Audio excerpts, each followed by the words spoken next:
Hello friends, welcome back to Gautam Jain education. So ये news है Manipur unrest से रिलेटेड। ये लेक्चर भी मणिपुर अनरेस्ट 2026 जो अभी रीसेंट अटैक्स हुआ है सिविलियंस पर, उससे रिलेटेड ये लेक्चर वीडियो है। एग्जाम के लिए इंपॉर्टेंट है, जनरल अवेयरनेस के लिए भी काफी इंपॉर्टेंट है। तो इस लेक्चर्स को पूरा देखें, हम पूरा बैकग्राउंड समझेंगे कि रीजन क्या है, मणिपुर में क्यों इतना कॉन्फ्लिक्ट रहता है। तो अभी जो रीसेंट 2026 में अटैक हुए हैं, एक अटैक हुआ है अप्रैल 7 को बिशनपुर में, दूसरा अप्रैल 18 को उखरूल में कॉन्वॉय अटैक हुआ है, बॉम्ब अटैक जिसमें लोग मरे हैं, बच्चे मरे हैं। राइट। तो अगर हम बात करें हिस्ट्री की, अर्ली टेंशंस, देखो मणिपुर एक इंडिपेंडेंट किंगडम था, मतलब इंडिया को ज्वाइन होने से पहले 1949 में, भारत 47 में आजाद हुआ, 49 तक ये मतलब एक अपने आप में इंडिपेंडेंट किंगडम था। उसके बाद में सोसाइटी को डिवाइड किया गया दो ग्रुप में बेसिकली मणिपुर में। एक थी मैती, जो वैली एरिया में, मतलब ये जो ऊपर का जो पहाड़ी एरिया है, जो वैली एरिया है, मतलब पहाड़ों के बीच में जो वैली बनती है, उसमें मैतीज मेजोरिटी पॉपुलेशन है। मणिपुर में वैसे भी मैती ऑफिशियल लैंग्वेज है, मेजोरिटी पॉपुलेशन है। और ये मणिपुर का जो पहाड़ी एरिया है, हिल एरिया, यहाँ पे कुकी और नागा ट्राइब्स है। अब प्रॉब्लम ये आती है कॉन्स्टिट्यूशनल एंड लैंड इश्यूज, जो 1949 के बाद हुआ। जो हिल एरियाज है that is protected under tribal land laws, मतलब ये जो पहाड़ी एरिया यहां पर तो ट्राइबल लॉज है, यानी जो मैती है, ये वैली एरियाज के जो मैती है यहां पर जमीन नहीं खरीद सकते, लेकिन ये ट्राइबल्स वैली में जमीन खरीद सकते हैं। ये कॉन्फ्लिक्ट है, अपने लैंड्स को बचाने के लिए एक दूसरे के साथ ये लड़ रहे हैं। राइट। तो हिल डिस्ट्रिक्ट में प्रोटेक्टेड है और वैलीज एक्सेसिबल है, यानी वैली वाले हिल में जमीन नहीं ले सकते, हिल वाले वैलीज में जमीन ले सकते हैं। तो ये Meitei versus Kuki and Naga tribe चल रहा है दोस्तों, जो कि land dispute, identity differences and political power struggle से रिलेटेड है।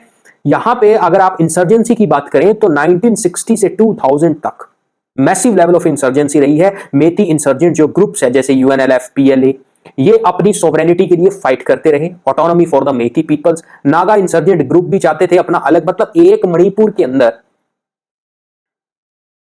यहां पे अगर आप मणिपुर का मैप देखो अच्छे से तो आपको समझ आएगा, ये पूरा मणिपुर का मैप है, ठीक है, भारत में यहां पे मणिपुर है और ये मणिपुर का मैप आप देखो, ये मैती एरिया है बीच वाला, यहां पे आपके कुकी ट्राइब्स है और ये नागा है, बिल्कुल नागा ग्रुप्स जो नागालैंड के पास में है, ये आपस में तीनों लड़ते हैं। तो इन सबको सेपरेट होमलैंड चाहिए, ग्रेटर ऑटोनॉमी चाहिए। इसी के चलते, इस इंसर्जेंसी के चलते अफ्स्पा को इंपोज किया गया था, arm force special power act, बाद में इसको हटाया गया था। तो कुकी और नागा क्लैशेस चलते रहे 1990s तक, वायलेंट क्लैश हुए between Kuki and Naga groups, सैकड़ों लोग मारे गए, विलेज खत्म हो गए। उसके बाद में मैती की जो आइडेंटिटी और एसटी डिमांड का मुद्दा उठा, मतलब मैती वाले ये कहते हैं कि वी डिमांड एसटी स्टेटस, हमें भी शेड्यूल ट्राइब का स्टेटस दो, जिससे उनको ग्रेटर ऑटोनॉमी मिले, उनको अपने लैंड राइट्स मिले। ओके, ट्राइबल्स अपोज करते हैं कि ऐसा कोई स्टेटस नहीं दिया जाना चाहिए, ठीक है, मतलब सिंपल सी बात है, जिसको रिजर्वेशन नहीं मिली उसको ये चाहता है कि रिजर्वेशन मिले ताकि वो बेनिफिट ले सके, जिसके पास रिजर्वेशन है वो ये चाहता है अब किसी को रिजर्वेशन ना मिले। ओके, तो इसी चीज को लेकर के लड़ाई है और वहां पे तो लड़ाई इस हद तक चली जाती है कि एक दूसरे पे बॉम्ब अटैक हो जाते हैं। कभी आपने देखा होगा कि सीएम रिजाइन कर देते हैं। ओके,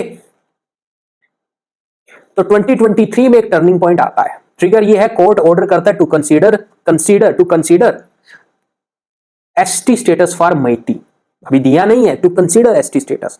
इसलिए मैसिव एथनिक वायलेंस होता है Meitei versus Kuki conflict. Result 300 से ज्यादा मौतें हो जाती है यहां पर, ठीक है। फिर भी इंस्टेबिलिटी बढ़ती रहती है। अभी जैसे आपने रिसेंट 7 अप्रैल 18 अप्रैल को अटैक्स देखे, तो यही सिचुएशन चल रही है बेसिकली। अब प्रेसिडेंट रूल इंपोज कर दिया, सीएम ने रिजाइन कर दिया 2025 में, अब फिर से सीएम है खेमचंद। तो प्रॉब्लम काफी बड़ी है, जब तक इसका कोई सोल्यूशन नहीं निकलता तब तक ये ऐसे वायलेंस चलता रहेगा। ओके, एथनिक आइडेंटिटी पॉलिटिक्स यहां पे है, लैंड ओनरशिप कॉन्फ्लिक्ट रहता है, पॉलिटिकल रिप्रेजेंटेशन इंबैलेंस है, बिल्कुल इकोनॉमिक इनइक्वालिटी है, insurgency, militarisation, weak trust between communities.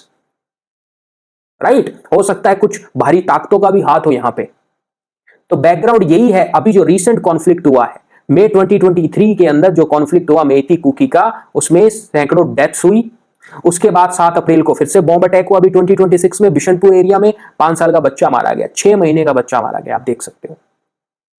काफी अनरेस्ट सिचुएशन है, गवर्नमेंट को यहां पे बिल्कुल कुछ करना चाहिए। पब्लिक रिएक्शन क्या है, शटडाउन है पूरा, sitting protest in Imphal, massive protest across the valley, anger against the militants, demand for justice, situation turned violent, CRPF firing incident आप देख सकते हो। प्रोटेस्ट इतनी अग्रेसिव हो चुकी कि मॉब ने सीआरपीएफ कैंप को ही स्टॉर्म कर दिया पूरा, सिक्योरिटी फोर्सेस पे ओपन फायर की गई। 3 प्रोटेस्टर फिर सिक्योरिटी फोर्सेस ने जब बैकफायर किया तो मारे गए, 30 के लगभग यहां पे घायल हुए हैं। वैली को शट डाउन किया गया, लेड बाय द मेरा पेबीस वीमेन ग्रुप है, 5 दिन का शटडाउन किया गया है अभी फिलहाल के लिए। स्कूल बंद है, मार्केट्स बंद है, ट्रांसपोर्टेशन बंद है, एजुकेशन इंपैक्ट हो रही है बच्चों की, लोगों की इकोनॉमी खत्म हो रही है। यहाँ पे कॉन्वॉय अटैक के बाद तो बिल्कुल ही सिचुएशन हाथ से चली गई है। ओके, रिटायर्ड आर्मी पर्सनल को यहाँ पे मारा गया, एक सिविलियन को मारा गया है। पूरे हिल डिस्ट्रिक्ट के अंदर भय का सा माहौल है।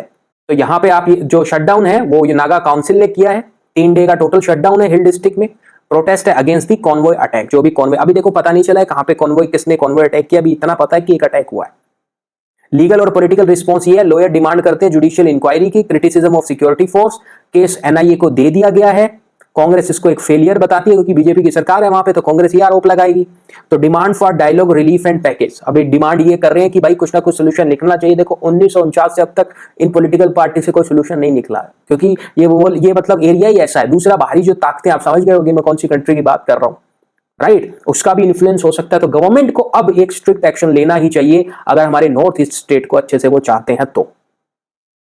स्टेट है हमारा, भारत का हिस्सा है भाई मणिपुर, इस तरह का क्लेश नहीं होना चाहिए, right. So Manipur unrest 2026 current situation क्या है, crisis growing deeper, peace still out of reach. 3 community इसमें इन्वॉल्व है, Meitei, Kuki and Naga. Violence become complex, fragile, peace disturbed again. Government struggling to control, but government needs to control.